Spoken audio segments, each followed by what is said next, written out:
Recently, I was able to close my housing at Purdue. So I thought I would just share my experience with you. The same way I've been doing about the couple of other things. For example, the recent one was my student visa interview at at the US Embassy in Singapore.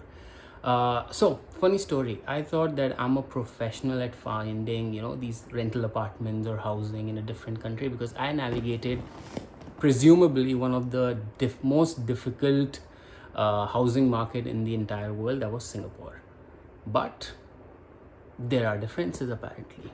Now hear me out, right? Singapore was very straightforward. So you go to the if you, like, for example, I used to be the main tenant mostly. I used to just put on multiple groups, get people from there, sign it, and it's done and dusted.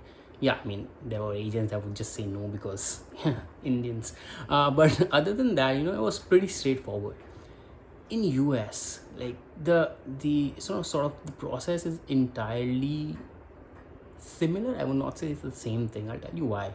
Because for the first time, like when I joined all those Facebook groups and different links and WhatsApp channels, for the first time ever, I saw people putting posts and specifically writing, oh, only vegetarians, only this, only that. Otherwise, they were not. I thought that's the place where people, leave all of this behind and be like inclusive and everything. But no, like a lot of incoming Indian students, and sorry for assuming anything, but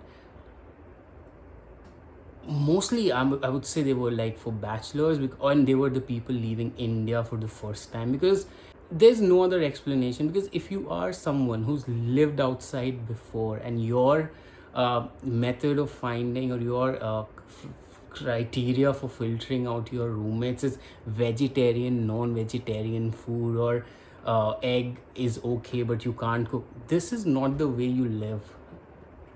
This is not the way to coexist. Yes, preferences are preferences, that's not something, but from my personal experience, this is something that I was witnessing for the first time. Like, there were such good apartments that I sort of found, and then vegetarians only. Now, I'm not saying I eat meat or anything like 3 times a day, or I would just want people around me eating it all the time. That's not thing. The thing is, there should be a freedom for me if I want to do it, right? But anyway, so the way I did it, my coming back to my experience, the way I did it was, of course, I found a lot of failures on the, or dead ends, as you would say, through Facebook groups. But then US, and I think a lot of other countries also, has this concept where there are companies that are rental management or property management companies that takes all these big ass apartments, and then they rent it out on their own. So of course, I'm not going to tell you where I'm living.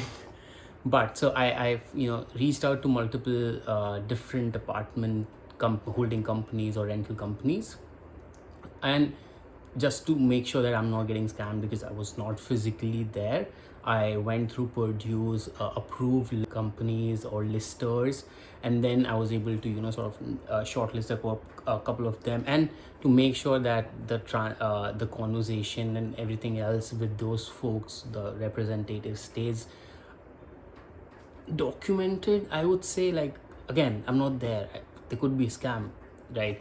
So just to make sure that happens and everything's happening officially, I was using my Purdue email. Eventually I shortlisted one of them. Now the way it works, right, is you select a floor type, then you select I think what is going to be your, because if it's a 2 bed 2 bath, there were different options, the way the layout was, the room that you're gonna select. So I ended up getting, I think, a two not I think sorry so I ended up getting a 2 bed 2 bath, which one of the room has its own washroom in, like, attached. The other one, you need to leave your room and then go, which is either one is fine, because the one that has it in suite is smaller than the other one, but otherwise it's a 2 bed 2 bath. The best part about it was that I didn't have to find a roommate on my own.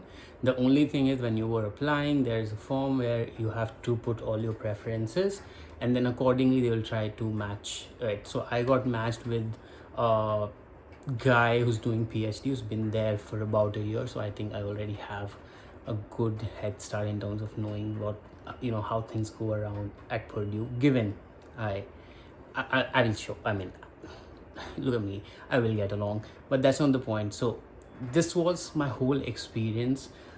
Still can't wrap my head around that there are people who are leaving the homeland for the first time and then trying to replicate the same thing instead of, sort of, what it is. When you go out, you want to explore, you want to broaden your opinion. I'm not saying that you need to start disrespecting your culture or start going against your culture, but you need to understand that there's a freedom for others as well to have things that they want to have, do, eat, whatever. So I don't know, like maybe broaden our horizon should also be one of the goals with making such a move, going outside your comfort zone, literally leaving your country thousands of miles behind. But yeah, I just wanted to give you a very quick, like summary of how it happened and what if in future anyway you want to do this, this is what you would mostly run through. Because I reached out to people and they were like, yeah, this happened to me 5 years back. People come with insane demands, which is fine if you want to like if you're able to find it. But yeah, try to grow like outside your usual setup so that you're more inclusive people. So yeah, that was more or less my housing experience. See you on another video. Stay tuned.